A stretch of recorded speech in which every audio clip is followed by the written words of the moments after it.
저는 하나세안 센터의 정보자료국장을 맡고 있는 김혜진입니다. 우선 이렇게 동남아 지역 동향 설명회에 초대를 해주시고 또 올해 저희가 야심차게 추진한 하나세안 상호 인식도 조사 결과를 소개해드릴 기회를 주셔서 너무 감사드립니다. 이미 잘 알고 계실 텐데 하나세안 센터에서 지난 2017년도에 동남아 연구소랑 같이 그 하나세안 청년 상호 인식도 조사를 저희가 실시한 적이 있었어요.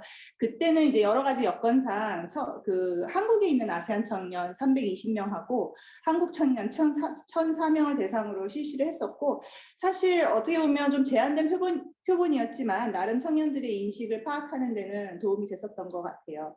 그 외에도 이제 뭐 외국인들의 인식도 조사는 뭐 교수님들 너무 잘 아시겠지만 공공외교를 통한 기초 자료로 다양하게 실시되고 있는데, 저희가 느낀 거는 한국과 아세안 지역을 특정해서 실시하는 인식도 조사는 그렇게 많지는 않아서 이번에 이렇게 실시를 하게 되었습니다. 먼저 조금 배경 설명을 먼저 드리고 슬라이드 설명을 드릴게요. 2017년도는 잘 아시지만 하나세안 관계에서 굉장히 의미가 있었던 해인데, 지금 정부가 신남방 정책을 발표를 했었고 또 아세안 국가들과의 관계를 획기적으로 강화해 나가기 위한 로드맵을 마련했던 때이기도 한데요. 그래서 5년이 지난 이 시점에 사실 작년에 실시했던 조사니까 4년이 지난 시점이었는데, 그 인식도 조사는 저희가 2017년도에 실시했던 인식도 조사와의 비교의 의미도 있었지만 또 신남방 정책이 양 지역의 청년들의 인식 변화에 어떤 영향을 주었을까 하는지를 좀 파악하는 데도 도움이 되었다고 생각을 합니다. 이 외에도 이제 설문 결과를 보면 여전히 양 지역의 인식의 불균형 그리고 지속 가능하고 미래지향적 관계를 위해서 우리가 좀 풀어나가야 될 과제가 있구나를 좀 알 수가 있었는데요. 저희 이제 하나세안 센터는 하나세안 실질 교류를 하는 기관으로서 인적 교류 사업의 효과성을 어떻게 제고할지, 그리고 또 양 지역의 미래 협력을 끌고 갈 청년들이 공동체 구축을 위해서 무슨 역할을 할 수 있을지 이런 부분에 궁금증을 가지고 설문을 실시했습니다. 지금 보시는 슬라이드는 이제 설문 조사 개요인데요. 설문을 저희가 처음 이제 대상자를 뽑는 데 있어서 사실 조금 많이 고민이 있었어요. 2017년 조사를 참고하면서도 이번에는 아세안 10개국 현지 청년의 목소리를 듣고 싶다라고 했었기 때문에 아세안 10개국 청년을 모두 포함하기로 했었고요. 아쉽게도 그 과정에서 미얀마는 여건상 온라인도 오프라인도 설문이 제대로 이루어지기는 좀 어렵겠다라는 이제 결론이 내려져서 고민 끝에 이번 설문에서는 제외를 하게 되었습니다. 주한 아세안 청년 선정에도 조금 많은 고민이 있었어요. 결국에는 이제 2017년도 조사랑 비교하는 문제가 있었고, 또 이제 뭐 교수님들 더 잘 아시겠지만 설문조사 하면서 설문 자체를 조금 단순화해야 하는 현실이 있어서 저희가 결혼 이주 여성이라든지 한국에 온 동남아 노동자는 제외를 했습니다. 그러다 보니까 만 19세에서 34세에 이르는 청년을 대상으로 아세안 국가별로 200명씩 총 1,800명이 들어갔고요. 또 한국 청년은 1,000명, 그리고 주한 아세안 청년이 519명, 한 500여 명 들어갔는데 전체 약 3,300명의 청년을 대상으로 설문을 실시를 했고요. 형식은 아무래도 코로나 상황에서 저희가 현지 조사를 할 수가 없어서 리서치 회사를 통한 온라인 설문으로 진행을 했습니다. 다만 이제 캄보디아나 브루나이, 라오스 이 3개국에 대해서는 온라인 자체가 좀 어려운 점이 있어가지고 저희가 카피 방식이라고 하더라고요. 컴퓨터를 이용한 대인 면접을 통해서 현지 기관을 통해서 오프라인으로 진행을 했습니다. 조사 기간 자체는 8월 한 달간 조금씩 차이는 있지만 이루어졌고요. 네, 응답자 특성입니다.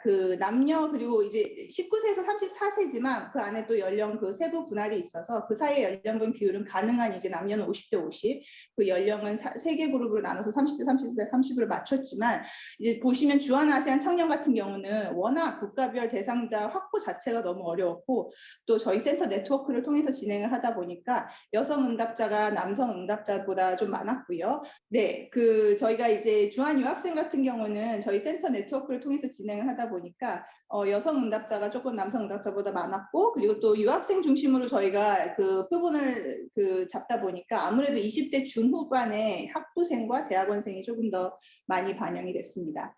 그래서 조사 내용은 말씀드린 대로 한국과 아세안에 대한 경험, 그리고 밑에 있는 부분입니다. 한국과 아세안에 대한 인식, 그리고 하나세안 이제 협력에 대한 인식, 그리고 하나세안 관계 속에서 청년의 역할인데, 저희가 2017년과 달리 좀 추가된 부분이 주변국과 비교하는 부분이 들어갔어요. 그래서 그 세 번째 네모에 있는 주변국과의 비교가 일단 좀 추가적으로 또 설명을 드리도록 하겠습니다. 이 인식도 조사 결과 자체는 오늘 제가 발표는 드리지만 2월 말에 저희가 그 기경문 책자로 이게 나오기 때문에 나중에 뭐 설문지라든지 그런 부분들은 좀 참고를 하실 수 있을 것 같습니다. 네, 그러면 이제 그 인식도 조사 결과를 말씀드릴 텐데요. 본격적인 설문에 앞서서 저희가 양지역 청년들의 그 관심사 그리고 자신의 삶에 대한 만족도를 물어봤어요. 여기서 볼 수 있듯이 아세안 청년은 이제 현지에서든 뭐 주한 유학생으로든 상관없이 취업, 창업 그리고 진로가 주된 관심사였고요. 이어서 이제 여기서 보면 2위가 학업과 교육, 그리고 건강 이렇게 관심사를 꼽았습니다. 한국 청년들은 재밌게도 이제 돈, 재테크가 주된 관심사였고요. 이어서 취업, 창업, 진로 그리고 이제 건강이 이제 순서대로 나왔는데요. 굳이 뭐 좀 해석을 해보자면 아세안 청년은 자신의 미래를 위한 하나의 과정이라고 할 수 있는 취업과 학업에 조금 더 관심을 두고 있었다면 한국 청년은 아무래도 요즘 취업이 좀 어려워서 그런지 자신의 미래 목표이자 결과라고 할 수 있는 경제적 성공에 조금 더 비중을 두고 있는 모습을 저희가 볼 수 있었습니다. 삶에 대한 만족도에서는 한국 청년들이 좀 가장 낮은 만족도를 보였고요. 아세안 청년 중에는 현지 아세안 청년이 주한 아세안 청년보다는 조금 더 높은 만족도를 보였습니다. 다만 이제 양지역 청년 모두 취업기에 있어서는 가장 낮은, 그러니까 분야별로 저희가 물어봤을 때 취업기에 있어서 가장 낮은 만족도를 보이면서 아무래도 이제 취업과 진로가 이 하나세안 지역 모두에서 직면하고 있는 공통적인 어려움이 아닌가 저희가 유추해 봅니다. 뭐 어찌 보면 좀 당연한 결과이겠죠. 코로나19로 아무래도 경제가 다 어려워졌기 때문에 취업이 지금 가장 큰 도전 과제인 것 같습니다. 지금 여기 PPT에는 없는데 저희가 이제 아세안 국가별로 이거를 물어봤었기 때문에 베트남, 브루나이, 싱가포르 이런 청년들이 대체로 삶에 대한 만족도가 상대적으로 좀 높았고요. 반면에 뭐 태국, 인도네시아 청년들이 낮은 만족도를 보였고 아까 앞서서 뭐 태국 정치 상황 같은 것도 발표를 해주셨는데 그런 것들이 다 영향을 좀 미치고 있는 것 같고요.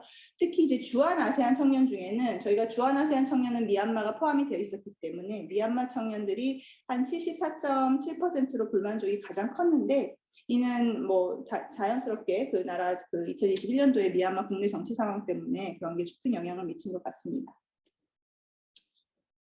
이어서 한국과 아세안에 대한 상호 관심도를 물어봤어요. 그 밑에 있는 그림인데요.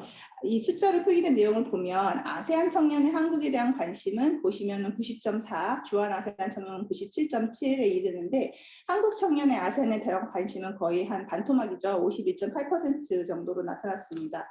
상당한 불균형을 이루고 있다고 저희가 볼 수 있는데요. 이게 이제 나중에 또 발표 뒤에서 보시겠지만 관심뿐만 아니라 뭐 호감도, 신뢰도에서 거의 한 50%를 나타나고 있습니다.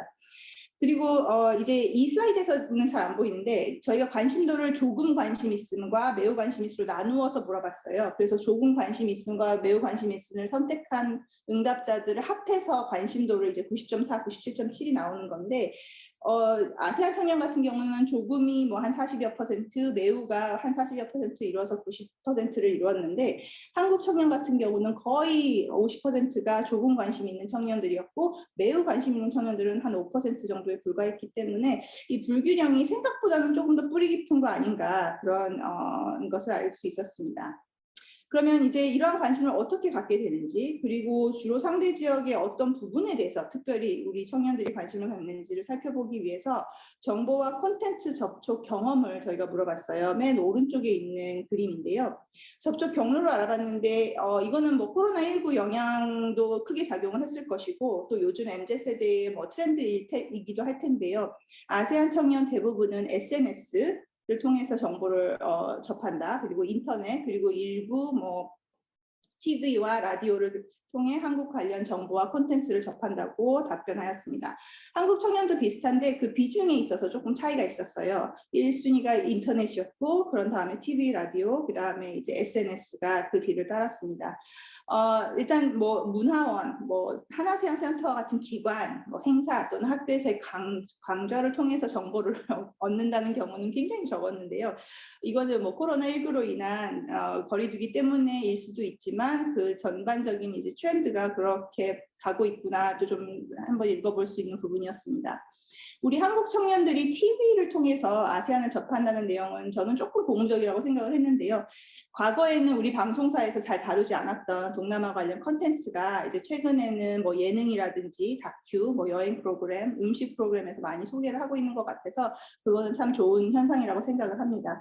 근데 이거는 이제 뭐 저희가 더 앞으로 조사를 해봐야겠지만 콘텐츠가 아직 좀 제한적인 측면도 있는 것 같아요. 주로 뭐 방송에서 교수님께서도 많이 접해보셨겠지만 주로 여행이나 우리가 음식 이런 부분에 있어서 다루고 있거나 아니면 반대로 뭐 결혼 이주 여성이라든지 노동자 등 조금은 좀 안쓰러운 내지는 측은한 그런 내용들이 자주 다뤄지는 것을 사실 좀 부정하기는 어려운 것 같습니다. 좀 제가 궁금했던 것도 추가적인 거는 이 SNS를 통한 접촉이 한국 청년들한테서 조금 낮게 나타나는 게 조금 의외였는데요. 우리 한국 청년들도 SNS를 많이 활용하고 있기 때문에 그래서 그 부분이 혹시 아세안 관련 정보와 콘텐츠를 접하는 데 있어서 지금 SNS 의존 비율이 낮은 것은 한국 청년들이 관심을 가질 만한 아세안 관련 SNS 콘텐츠가 많이 없는 건 아닌지 그런 생각을 한번 해보게 됐습니다.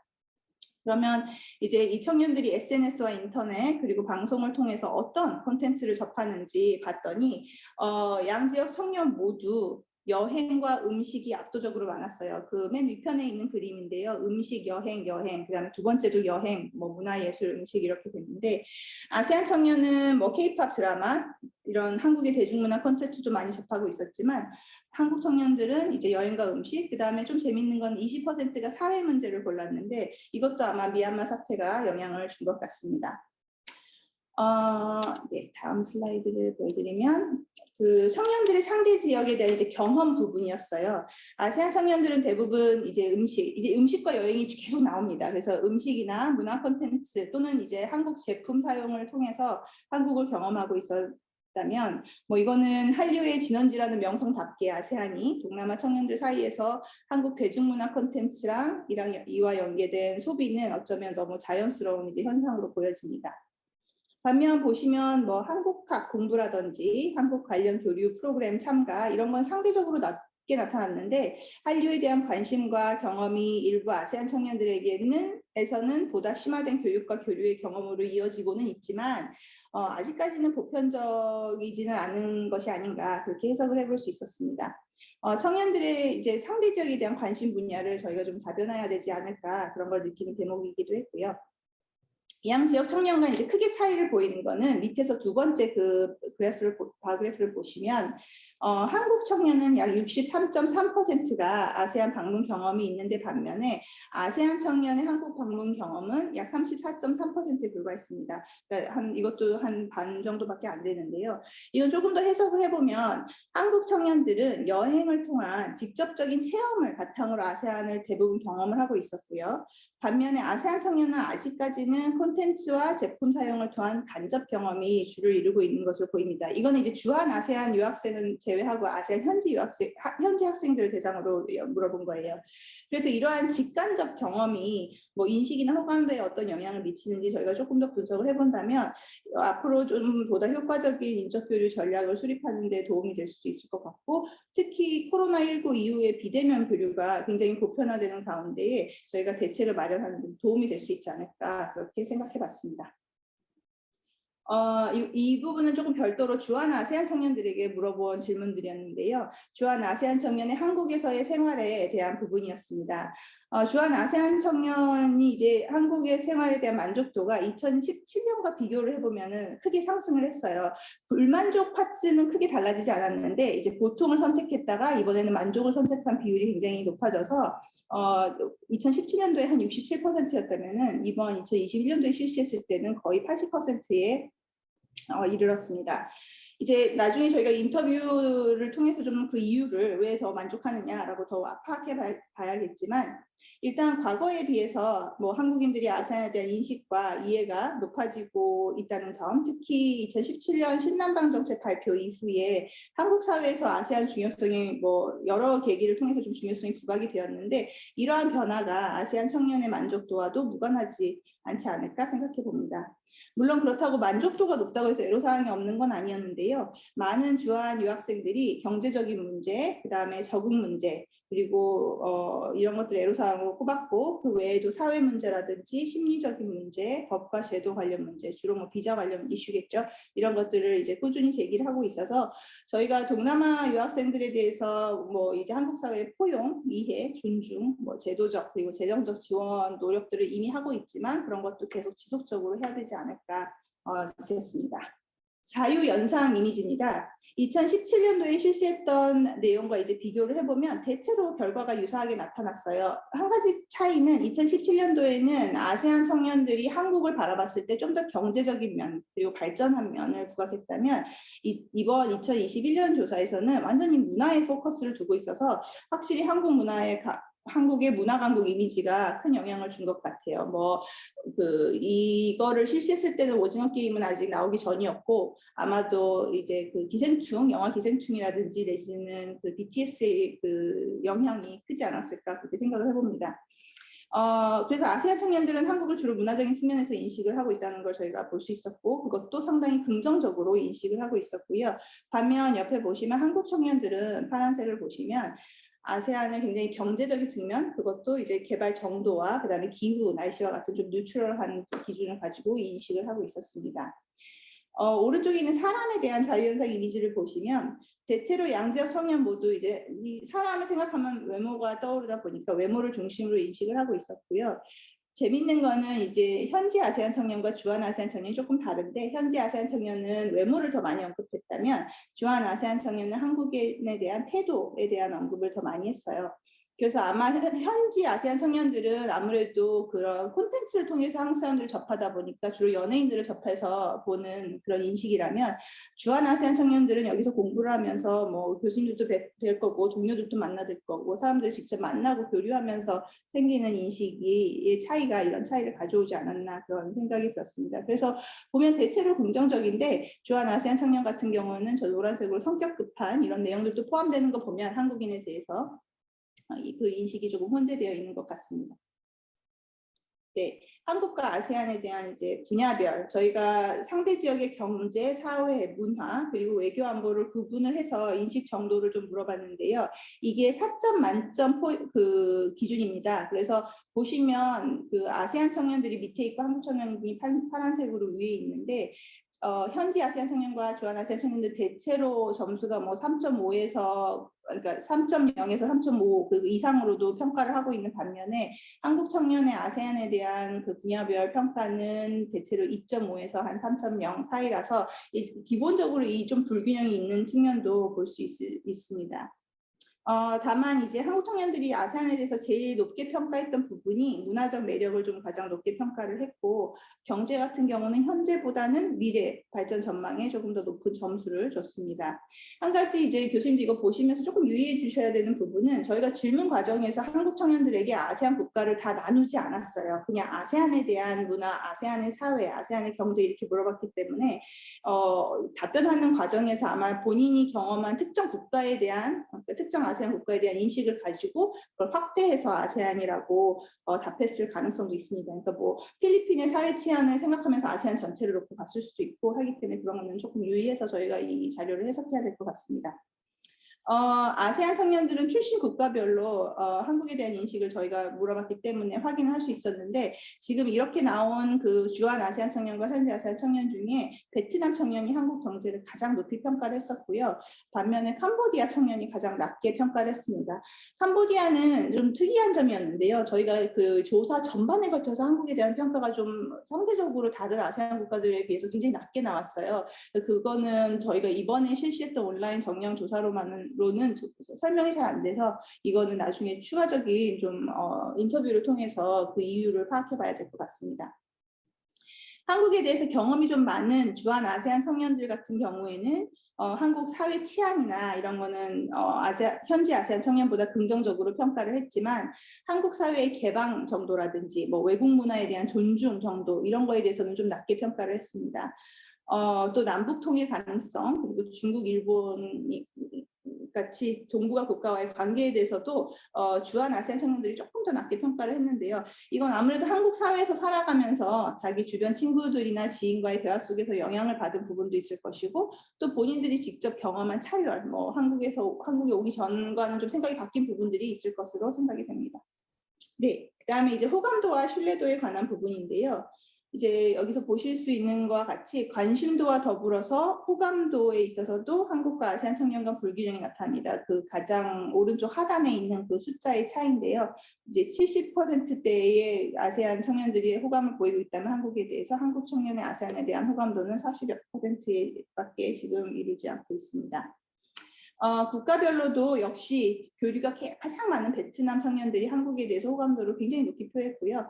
그 다음으로 태국, 말레이시아, 인도네시아, 싱가포르 순으로 이렇게 호감도를 표했습니다.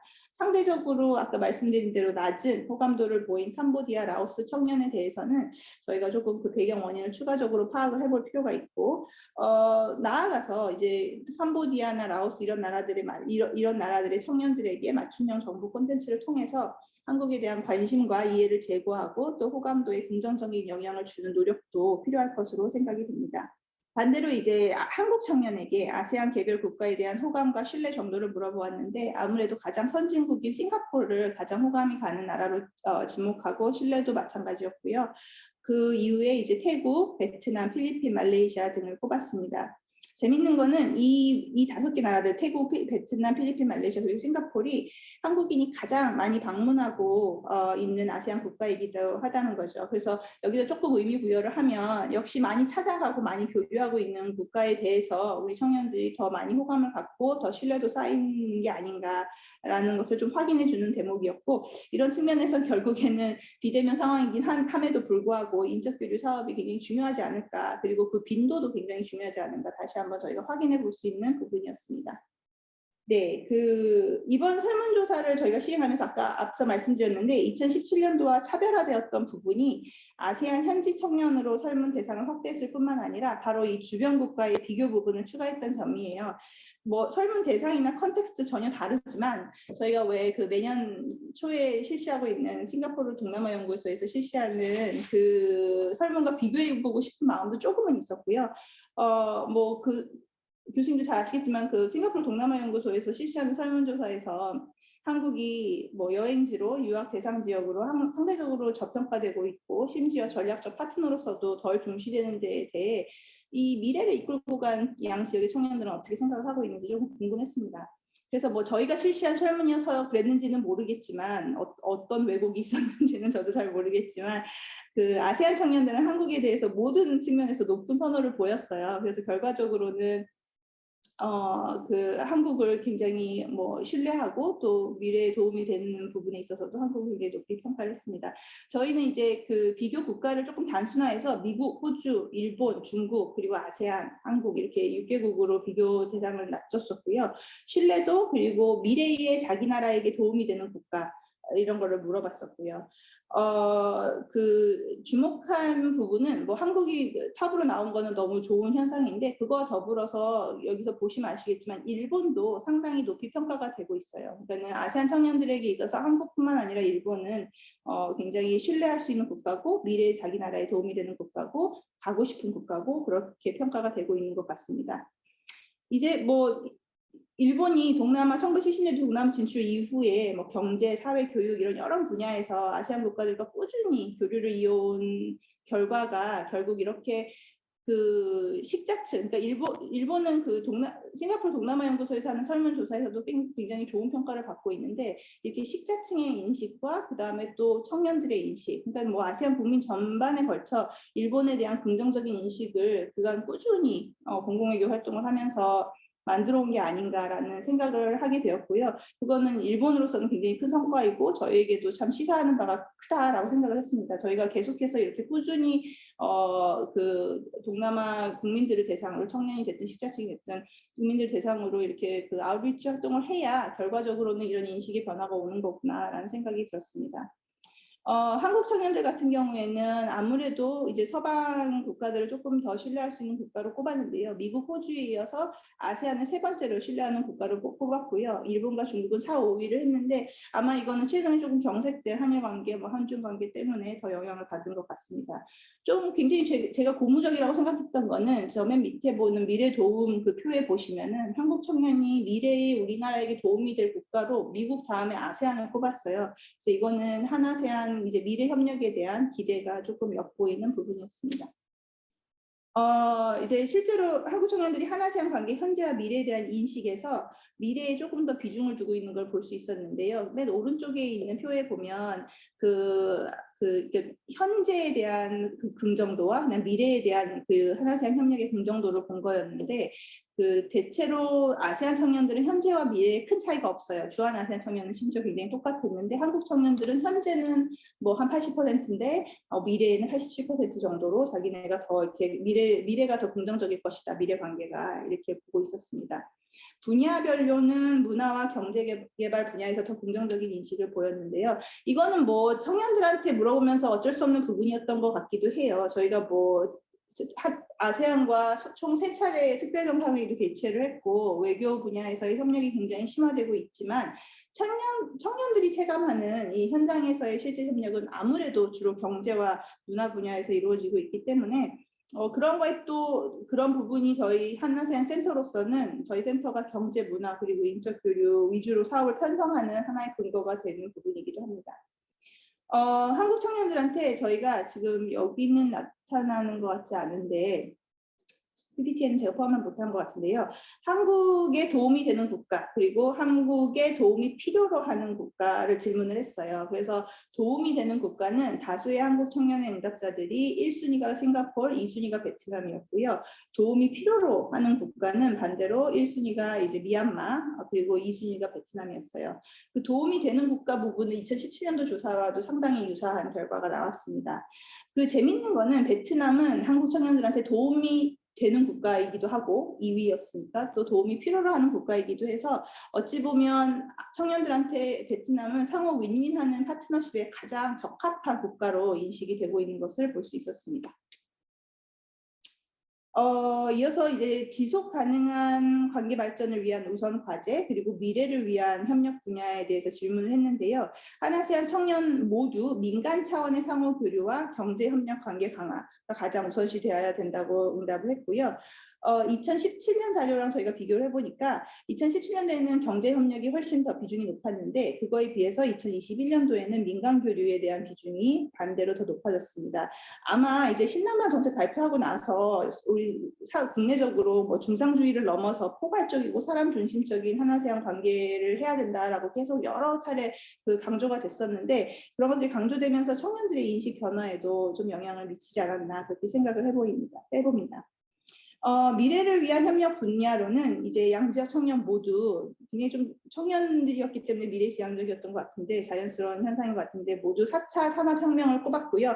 이 외에도 아세안 청년은 교육, 의료보건 분야에다 조금 더 비중을 두었고 한국 청년은 환경, 기후변화 분야에서 협력이 필요하다고 응답을 했습니다. 아까 뭐 교수님들께서도 앞서 말씀들을 많이 해주셨는데 많은 아세안 국가들이 그 코로나19 발생 이전에 왜 그 경제 성장을 굉장히 뭐 연간 5%씩 하면서 4차 산업혁명을 통해서 경제적 도약을 하겠다, 뭐 일명 퀀텀 리프를 하겠다라고 하면서 뭐 태국도 태국 타일랜드 4.0 이런 것들을 지금 추진하고 있는데 이를 추진해 나가는 데 있어서 IT 강국인 한국은 굉장히 매력적인 파트너로 인식이 되고 있는 것 같고요. 실제로 저희도 그 주한 아세안 유학생 네트워크랑 같이 활동을 하다 보면 많은 아세안 유학생들이 IT 관련 전공을 위해서 한국에 유학하고 있는 걸 저희가 관찰할 수 있습니다. 네, 이제 저희가 또 질문한 게 한아세안 관계 발전을 위한 청년의 역할에 대해서 이제 양 지역 청년들의 생각을 물어봤는데요. 모두 서로에 대한 관심을 제고하고 교류를 확대해야 되는데 공감을 하고 있었고요.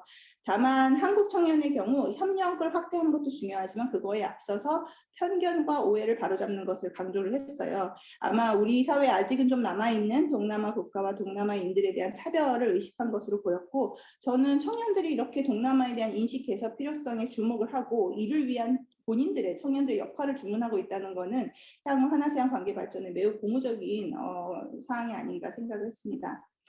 청년 교류 활성화 방안으로 양 지역 청년들이 모두 인적 교류 프로그램, 그다음에 뭐 그런 것이 이제 청년 교류 활성화에 도움이 될 것이다라고 얘기를 한 가운데 취업 그리고 유학 부분에 있어서도 굉장히 강조를 했는데요. 아무래도 좀 장기적인 교류에 중점을 두는 것을 볼 수 있었습니다. 그래서 앞으로 이제 단기뿐만 아니라 장기 교류 프로그램을 저희가 확대해야 되는 과제, 특히 코로나19 상황에서 뭐 앞으로 코로나19가 아닌 다른 또 무슨 바이러스로 인해서 저희가 비대면 교류를 많이 해야 될 때 아무래도 단기 교류가 어려워지는 가운데 장기 교류 프로그램의 중요성이 조금 더 강조될 것 같고요. 또 이들 간에 연계하는 부분, 어떻게 단기 교류를 통해서 서로를 알아가는 과정에서 그게 장기 교류로 이어질 수 있을지 한 그런 고민도 앞으로 필요해 보였습니다. 그 맨 위에 있는 거는 전문가 양성 지원 방안에 대해서 저희가 좀 물어봤었는데 아세안 청년들은 한국에 아무래도 유학 오는 걸 좀 중시하다 보니까 장학금을 통한 한국 교육 기회 제공을 우선시했어요. 그러니까 저희가 아세안 청년들에게는 어떻게 하면 너네들 중에 한국 전문가를 더 양성할 수 있을지를 물어봤고 한국 청년들한테는 어떻게 하면 너희들 중에 아세안 전문가를 더 많이 양성할 수 있을지를 물어봤더니 이제 장학금을 통한 한국 교육 기회를 더 달라. 그다음에 한국학 프로그램 과정을 좀 확대해달라. 학술 기관 간 교류를 강화하자. 뭐 이런 얘기들을 했었고요. 한국 청년들은 아무래도 한국 청년이 아세안으로 유학 가는 비중이 그렇게 높지는 않다 보니까 학술 기관 간 교류를 일단은 제일 방점을 찍었고 그거에 이어서 대학교 내의 아세안 전공 강좌 필요성을 지목을 했습니다. 실제로 이제 아세안 국가에서도 뭐 최근 들어서 한국어 교육, 한국학 과들이 많이 생겼다고는 하지만 여전히 일본학이나 중국학과 비교했을 때 한국학 학위 과정이 많지 않은 것은 뭐 저희가 잘 알고 있는 사실이고 한국 내에서도 뭐 동남아 관련 정식 학위 과정은 지금 제가 알기로는 한 4개 대학에만 지금 한정이 되어 있는데 뭐 앞으로 반드시 꼭 학위 과정이 아니더라도 동남아 지역 전문가 양성을 위한 아세안 학위에 대한 뭐 관심 제고와 그 강좌 개설 이런 노력이 좀 계속 필요하지 않을까 생각해 봤습니다. 마지막으로 저희가 아세안 공동체에 대한 아세안 청년들의 생각을 좀 물어봤는데요. 과반수 이상의 응답자들이 이제 싱가포르를 공동체 발전에 주도적인 역할을 해야 할 국가로 지목을 했어요. 이거는 저한테 조금 흥미로운 결과였는데요. 그 다음으로 이제 인도네시아, 태국, 베트남, 말레이시아 순으로 나타났습니다. 저희가 이제 2개 나라를 꼽아라 이렇게 물어봤기 때문에 대체로 청년들이 일단 자기 나라를 먼저 꼽았고요. 그 다음에 두 번째로 또는 첫 번째로 뽑기도 했는데 아마 그 아세안에서 이제 가장 경제적으로 발전된 싱가포르 역할을 강조를 했더라고요. 그래서 이런 배경에는 아마 아세안 지역의 경제적 도약에 대한 아세안 청년들의 취업을 지금 계속 갈망하고 있는 아세안 청년들의 바람이 투영된 게 아닌가 생각을 해봤고요. 반면 이제 과거에 아무래도 저희 뭐 아세안 통합에 제일 많이 기여한 나라는 그래도 인도네시아로 흔히들 알고 있는데 이렇게 영내에서 큰형 역할을 하고 있는 인도네시아의 역할에 대한 기대는 청년들 사이에서 큰 비중을 차지하지 않아서 이것도 좀 주목할 만한 점입니다. 다만 좀 고무적인 것은 현지 아세안 청년이든 주한 아세안 청년이든 모두 아세안 공동체의 미래에 대해 매우 긍정적인 인식을 갖고 있는 것으로 나타났고 공동체로서 상대적으로 아세안을 좀 낮게 평가한 청년들이 두 군데 있었는데 그게 이제 태국이랑 미얀마였어요. 아마 이들 청년들은 아세안 공동체가 지금 자국 내에 있는 여러 정치적인 문제들을 좀 완화하고 해소하는 데 적극적이지 못했다. 실질적인 역할을 수행하지 못했다라고 인식하는 데서 영향을 받은 게 아닌가 생각이 듭니다. 네, 이로써 이제 저희 센터가 올해 작년에 실시한 거죠. 인식도 조사 결과 발표를 제가 일단은 마치고요. 다음 주 수요일에는 인식도 조사 결과를 저희가 또 공유를 하고 또 나아가서 교육과 미디어가 인식에 미치는 영향에 대한 토의를 하는 좌담회가 저희가 온라인으로 개최를 해요. 제가 오늘 이거 홍보하고 싶어서 이렇게 졸라서 참가를 하게 됐는데요. 이번 연구조사 자문위원을 저희가 맡아주셨던 윤진표 교수님께서도 패널로 참석을 해서 그 설문조사에 대해서 조금 더 깊이 있게 설명을 해주실 예정이시고요. 여기 지금 동남아 학교에 계시는 교수님들, 박사님들 여러분들께서 많이 참여를 해주시면 너무 좋을 것 같아서 미리 말씀을 드립니다. 아울러 이번 연구조사가 저희가 2개년 사업이에요. 그래서 올해는 그러니까 작년에는 코로나 상황이 개선이 되질 않아서 저희가 온라인 설문조사로 정량조사를 중심으로 추진을 했었고요. 이제 2022년도 저희는 회계년도가 3월부터 시작을 해서 3월부터는 이제 포커스 그룹 인터뷰를 통해서 이 사업의 2번째 단계인 정성조사를 실시를 할 예정입니다. 그 두 개 연구조사가 모두 끝나면 이를 토대로 효과적인 인적 교류 방안에 대한 종합적인 제언도 제시를 하려고 하고 있는데요. 이 과정에서 사실 저희가 하는 것도 중요하지만 또 많은 전문가분들의 의견과 조언을 주시면 큰 도움이 될 거라고 생각이 돼서요. 오늘 설문조사에 대한 피드백뿐만 아니라 저희가 미처 주목하지 못했던 관찰 사항이 있거나 내지는 뭐 의견이 있으시면 그걸 주시면 저희가 앞으로 2차연도 연구를 진행하는 데도 큰 도움이 되겠습니다. 네, 너무 들어주셔서 감사드리고요. 이상 제 발표를 마치겠습니다. 고맙습니다. 예, 김혜진 국장님 감사합니다. 아주 흥미로운 내용이 되게 많네요. 또 무엇보다 왜 그렇지? 라는 그 의문을 한 번씩 가져볼 만한 내용이 있는 것 같습니다. 토론은 없고요. 이제 저희들이 한 아세안 청년들 인식의 큰 흐름을 들었는데 혹시 코멘트나 또 질문 있으시면 듣도록 하겠습니다. 아마 김혜진 국장님이 대략 그 대답을 하셨기 때문에 코멘트를 하시는 분들이 질문을 하시는 분들이 사실은 답도 어느 정도 해가면서 질문을 하지 않을까 이렇게 기대해 봅니다. 자, 질문 있으시면 해주시죠.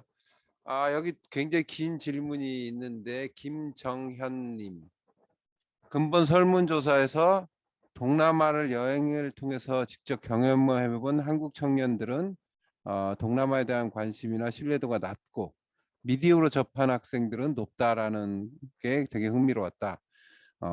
설문 후반부에 아세안 국가 선호도에서는 한국 사람들이 많이 방문하는 5개 국가들의 선호도가 다른 국가들보다 좀 높게 나타났는데 절대적인 숫자만 보면 많이 작다고 느껴지고 또 그 결과가 앞서서 동남아 전체에 대한 선호도를 물어본 설문조사 결과와도 약간 상반되는 점이 좀 의혹이 간다. 여기에 대해서 좀 해명을 듣고 싶다. 네. 김정현 전북대학교 전임연구원 동아연구소 동남아연구소 전임연구께서 질문을 해주셨습니다. 네. 일견 보면 이게 좀 상반된 결과인 것 같은데 저희가 이제 말씀을 드리고 싶었던 거는 그러니까 아마 그 동남아 국가들에 대해서 호감도를 표시했던 한국 청년들은 실제로 여행을 갔던 분들이 많을 것 같아요. 그러니까 저희 생각에는 직접 경험한 사람들이 동남아에 대해서 호감도가 낮은 게 아니라 오히려 직접 경험한 사람들이 호감도가 높은데 문제는 직접 경험한 사람이 굉장히 제한적인 거죠. 그러니까 많이 동남아를 여행을 간다고 하지만 아무래도 그 동남아인들은 지금 정보와 컨텐츠 미디어를 통해서 한국을 접하면서 호감도를 높이고 있는데 우리나라에서는 사실 미디어와 뭐 SNS 이런 데서 동남아 사람들이 한국 콘텐츠를 접하는 만큼의 분량의 콘텐츠가 아세안에 대해서 없기 때문에 아마 한국 사람들의 동남아에 대한 인식이 직접 여행을 가지 않는 한 생기지 않는 측면 내지는 직접 교류하지 않는 한 생기지 않기 때문에 그래서 그 퍼센테이지가 전체적으로 낮아지는 것 같아요. 그래서 어찌 보면 그게 참 과제인데 그러면은 이런 직접적인 교류를 계속 늘려야만 한국 사람들의 인식이 높아지는 건지 그리고 그렇게 될 경우에는 그러면은 이제 코로나 상황에서 점점 비대면 교류가 늘어나고 있는데 어떻게 한국 사람들은 대면 교류에 의해서 호감도가 높아진다면 한국 청년들은 그러면 이걸 어떻게 우리가 풀어나가야 할지에 대한 좀 고민들이 있었고 뭐 결론은 나중에 또 내려야 되겠지만 저희가 그리고 더 추가적인 조사를 해봐야 되겠지만 생각이 들었던 거는 결국에는 콘텐츠를 좀 다변화하고 다양한 그러니까 한국 청년들이 관심을 가질 만한 아세안 관련 콘텐츠를 많이 늘려야 되는 게 아닌가 그런 생각을 좀 해봤습니다. 그래서 얼핏 보면 상반되지만 저희가 드리고 싶었던 말씀은 결국에는 교류하는 사람이 호감을 갖는 사람이고 그 숫자 자체가 너무 적어서 그게 아세안에 비해서 한 반타작밖에 못하고 있다라고 말씀을 드릴 수 있을 것 같습니다. 그러니까 뭐 교류가 많을수록 그 호감이 올라간 건 맞는데 요즘은 이제 그 직접적인 여행 경험이나 이런 거보다는 미디어의 힘이 막강하다. 그래서 앞으로 미디어 컨텐츠를 좀 늘리는 게 서로 호감도를 늘리는데 더 중요하지 않을까. 뭐 이런 말씀으로 들었습니다. 자, 또 질문 있으신가요? 이 김창범 대사님께서 손도 드셨네요. 제가 김창범 대사님한테 마이크를 넘기려고 그랬는데 손이 올라와 있었습니다. 네, 김 대사님. 예. 네, 반갑습니다. 최 교수님, 새해 인사드리고요. 예. 우선 제가 어떻게 시간을 조금 잘못 알아서 처음부터 참여하지 못해서 김혜진 국장께서 쭉 서브의 결과를 설명하신 거 전체를 다 듣지 못한 상태에서 이렇게 발언하기도 죄송스럽고요. 우선 한아세안 센터에서 작년 내내 어려운 상황에도 청년 상원 이식 조사를 어렵게 잘 이끌어 주시고 또 오늘 이렇게 발표의 기회를 가져주신 데 대해서 감사드리고요. 또 매주 수요일 날 공식적으로 설명회를 가지신다고 해서 같이 참여하도록 그렇게 하겠습니다. 제가 코멘트 겸 이렇게 말씀을 드리면 우선 굉장히 그 의미 있는 그런 사업으로서 이제 하나아세안 센터가 정착을 시키고 있다는 거 먼저 축하드리고 또 감사드리고요. 이게 2017년에 같은 프로젝트를 5년 전에 수행을 하신 걸로 알고 있는데 오늘 제가 앞부분을 제가 놓쳤다는 걸 전제로 5년 전과 비교해서 그러면은 어떠한 의미 있는 변화 또는 트렌드가 나타나고 있는 건지 아니면은 어떠한 면에서 조금 더 우리에게 유념할 부분이 생겼는지에 대해서 한번 짚어주시면은 조금 더 저희가 이걸 트렌드 차원에서 좀 이해하는 데 도움이 될 것 같고요. 두 번째는 아무래도 이제 한 아세안 센터가 가장 중시하고 있는 것이 한 아세안 특히 일반 시민들 간 특히 이제 여기 인식조사의 대상이 되는 청년들 간의 생각의 거리를 좁히고 생각의 공통 분모를 넓혀가고 하는 이제 그런 데 주안점을 두고 계시잖아요. 그래서 그렇다면은 이번 조사 내용 중에서 우리 김혜진 국장께서 보시기에 가장 생각의 거리 또는 인식의 갭 또는 인식의 불균형 이런 부분에서 가장 유의해야 할 부분이 어떤 거라고 생각하시는지 뭐 제가 앞부분 못 들었다는 걸 전제로 이렇게 설명을 질문 겸 코멘트 그래서 그 부분이 이제 결국은 앞으로 한아세안 센터가 사업을 하는 데 있어서 또는 저희나 현장에서 일하는 연구자나 또는 정책 관계하는 분들이 앞으로 더 유념해야 될 부분이라고 생각을 합니다. 그리고 마지막으로 주문 겸 하나 말씀드리는 건 올해 또 특히 이걸 포커스 그룹으로 해서 추가적으로 이제 정성적인 그런 조사를 실시하신다고 해서 그 부분 굉장히 환영할 만한 일인 것 같고요. 그래서 5년 단위 이렇게 하는 거를 조금 더 2년이나 3년 단위로 조금 더 물론 예산의 문제가 따르겠습니다만 조금 더 빈도를 단축해서 하는 것은 어떨지 또 그것이 만약에 가능하다면 조금 더 아세안 현지에 있는 청년들의 모집단이라고 할까요? 같은 그 참여가 더 많아서 조금 더 균형 잡힌 현장의 목소리가 반영이 될 수 있도록 하면 좋겠다 하는 그런 기대의 말씀을 드립니다. 네, 고맙습니다. 예, 보통 이제 김 국장님이 그 결과를 가지고 그 대사 레벨에 있는 책임자에게 가서 보고를 하면 아마 이 지시 두 개가 내려오지 아까 그 코멘트와 이 질문 두 개가 그래서 하고 던지는 두 가지 질문이 아닐까 생각이 듭니다. 김 국장님 답을 네. 대사님 좋은 말씀 많이 감사드리고요. 저희도 이번 사업을 사실 너무 늘 해보고 싶었던 사업을 이렇게 했는데 사실 하는 과정에서 저도 하면서 느꼈던 거는 굉장히 이게 학문적으로 이게 사운드한 건지 이렇게 하는 게 맞나 저희도 이제 완전 뭐 유준표 교수님이 참여를 해주셨지만 모두가 다 전문가는 아니다 보니까 그런 어려움들이 있었지만 그럼에도 불구하고 일단 뭐가 나오는 게 중요하다고 생각을 해서 일단은 조금 과감하게 추진을 해봤고 대사님 말씀해 주신 대로 이거는 조금 앞으로 좀 정례화할 필요는 있을 것 같아요. 좋은 수년 동안 이렇게 축적이 되면 좋은 데이터로 작용을 할 수 있을 것 같고 조금 더 욕심을 부리자면 지금 저희가 이제 구경문 그 번역 작업을 좀 하면서 잘 이걸 발간을 하려고 하는데 그 영문이 나오면 아세안 쪽에도 좀 많이 읽게 해주고 싶은 그런 바람은 있습니다. 뭐 완벽하진 않지만 그런 욕심을 좀 부리려고 하고 있고요. 여쭤보신 질문에 대해서 좀 말씀을 드린다면 2017년과 비교했을 때 이제 모든 부분을 저희가 비교 분석을 하긴 좀 쉽지는 않았지만 왜냐하면 모집단 자체가 좀 달랐어요. 2017년도에는 주한 아세안 청년만 있었다면 이번에는 주한 아세안 청년 플러스 아세안 현지 청년들이 들어갔기 때문에 그런 부분에서 조금 차이는 있었지만 굳이 비교를 해보자면 굉장히 긍정적인 것은 호감도가 전반적으로 굉장히 올라갔다는 점이었어요. 그래서 그게 비단 아세안 쪽뿐만 아니라 한국 청년들도 아세안에 대한 호감도가 과거에 비해서는 훨씬 더 많이 올라가서 아무래도 뭐 다양한 의견들이 있으실 수 있지만 어쨌든 신남방 정책을 하면서 아세안에 대해서 저희가 굉장히 집중적으로 국내에서도 홍보도 하고 기사도 많이 나오고 했던 부분들이 국내 청년들의 인식을 변화까지는 아니더라도 영향을 주는 데는 분명히 좀 영향이 있었던 것 같고요.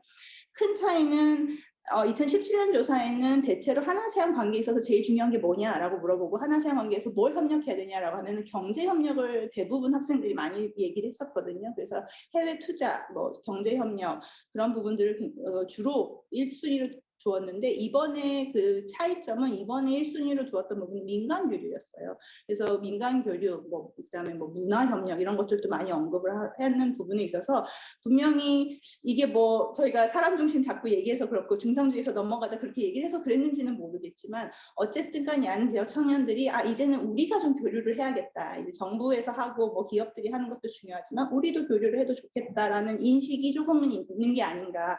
그런 변화는 좀 있지 않았나 그런 생각을 들었고요. 또 하나의 변화는 아까도 말씀드렸지만 아세안 청년들이 한국을 바라보는 게 과거에는 굉장히 경제 발전 위주였어요. 한국은 굉장히 발전한 나라, 그 다음에 한국에 가서는 우리가 그 경제 개발을 배워야 하는 나라 이랬다면 최근에 들어서는 한국은 문화적으로 굉장히 발달한 나라, 굉장히 그 한류의 영향이 하여튼 엄청나게 영향을 미치고 있는 거를 좀 볼 수 있었습니다. 그래서 그런 부분들이 2017년과 비교했을 때 큰 차이로 좀 보였고 아까도 말씀드렸지만 그 주한 아세안 청년들 같은 경우는 그 한국에서 유학 생활에 대한 만족도가 굉장히 올라갔어요. 그래서 그 예전에 비해서 거의 20% 아니면 한 15%포인트 정도 올라갔는데 그거는 굉장히 고무적인 현상이었던 것 같습니다. 실제로 숫자도 많이 늘어났거든요. 저희가 2017년도 주한 유학생과 그때가 한 3만여 명 됐었는데 지금 6만 4천 명이니까 한 2배가 늘어났는데 생활에 여기서의 만족도도 올라갔다는 거는 굉장히 좋은 현상인 것 같습니다. 두 번째로 말씀하셨던 이제 우리가 조금 유의해야 될 점, 가장 심각한 불균형이 어느 부분일까라는 부분인데 일단은 제일 심각한 거는 불균형 자체가 있다는 것 자체인 것 같아요. 그래서 왜 아세안은 아세안 어찌 보면 너무 당연한 거일 수는 있는데 한국 사람들이 유학을 가거나 방문을 하고 싶거나 이렇게 좀 호감이 가는 거는 주로 저희는 서방 세계에 대해서 더 호감을 많이 갖고 있기 때문에 그런 건데 그럼에도 불구하고 저희가 무슨 제2의 교역국이니 우리가 굉장히 파트너십이 중요하니 라고 얘기를 함에도 불구하고 아세안 청년들 한국에 대해서 굉장히 높은 호감을 보이는데 그게 물론 저희가 실시한 설문이라서 그렇게 나오는 걸 수도 있지만 어쨌든 그런데 한국 청년들은 여전히 그거에 비등하지 않은 그러니까 한 이쪽이 90%면 저희가 한 45% 이쪽이 한 80%면 저희가 한 30% 이렇게 계속 나오는 게 그 갭을 줄여나가는 것 자체가 가장 큰 좀 저희의 과제라고 생각을 들었고요. 그 안에서도 어디에서 그럼 인식의 차이가 제일 많이 나냐라고 봤을 때는 사회 부분이었던 것 같아요. 그러니까 그게 큰 차이는 아니었지만 경제 부분에 있어서는 서로에 대한 호감도와 서로에 대한 필요성에 대해서 굉장히 이미 인식을 어느 정도 하고 있고 서로에게 도움이 된다는 것도 인식을 하고 있고 문화 부분에 있어서도 물론 우리 한국 청년의 아세안 문화에 대한 부분은 주로 여행과 음식으로 조금 뿌려져 있긴 한데 그럼에도 불구하고 굉장히 긍정적으로 보는 반면에 사회 부분에 있어서는 서로 약간 불균형이 있어요. 그래서 아세안 청년들도 한국 사회는 조금 그 문화적 포용 능력, 그러니까 그 외국 문화에 대한 좀 그 오픈 마인디드네스라든지 그 다음에 남의 문화를 존중하는 부분들은 주한 아세안 청년이 제일 낮았고 아세안 청년도 조금 낮은 편에 속했고요. 그리고 그런 또 그 사회에 우리 사회를 보면서 한국 사회는 빈부격차가 좀 심해 이렇게 바라보는 측면들이 있었던 것 같아요. 우리 청년들이 아세안의 사회를 바라보는 거는 사실 저희 그 설문조사에 약간의 좀 그 해석이 어려움이 있는 게 저희가 국가별로 나누지 않고 아세안 전체를 바라봤기 때문에 이제 조금 들쭉날쭉할 것 같은데 그 부분도 사실 아세안은 조금 사회적 치안 이슈라든지 내지는 좀 이렇게 안전하지 못하고 그 다음에 아세안 사회는 좀 권위적이고 이런 부분들이 좀 인식이 있었던 것 같아요. 미얀마 사태가 조금 영향을 많이 미쳤던 것 같은데 여러 가지로 그 인식에 그런 부분들이 저희가 많이 봤던 부분입니다. 네. 네. 말씀하셨던 두 가지 일단은 제가 드릴 수 있는 답변이 이 정도인 것 같은데 저희가 조만간 이제 설문조사 결과 그 인포그래픽도 나오고 책자도 이제 조만간 나오니까 나오는 대로 하여튼 보내드리도록 하겠습니다. 다음 주 수요일 그 네. 저담회에서 세세한 답을 들으실 수 있을 것이고 그다음에 그것도 안 되는 분들은 자료를 보내드리도록 하겠습니다. 그 전재성 선생님이 뭐 이건 코멘트자 제안인데 그 아세안 학생들이 그 아세안 학생들보다 한국 청년들이 그 상대 언어, 그러니까 아세안의 언어나 지역학에 대한 그걸 이렇게 경험해 본 게 적어서 최종 보고서 작성 시에 그 한국에서 동남아 언어와 지역학 교육을 좀 많이 해야 된다. 이게 굉장히 가장 중요한 거라고 강조를 해달라라는 민원이 들어왔습니다. 예, 예. 네. 전재영 선생님이 가장 중점적으로 추구하고 계시는 일이기도 하고 또 저희 학교에서는 가장 또 필요로 하는 그걸 매개로 해서 많은 일들을 할 수 있을 것 같아서 그 부분을 제안서에 좀 넣어주시면 어떨까? 네, 꼭 공지해 주시고. 유념하겠습니다. 저희도 사실 굉장히 중요하다고 생각을 하고 있는 부분이고 반드시 예. 그래서 원래 뭐 저도 이런 보고서 많이 써봤습니다만 실제 내용과 레코멘데이션에 상당한 갭이 있습니다. 레코멘데이션은 이미 결정되어 있는 경우가 많아서 레코멘데이션에 포함시켜 주시면 감사하겠다라는 알겠습니다. 이상은 전재성 선생님의 민원.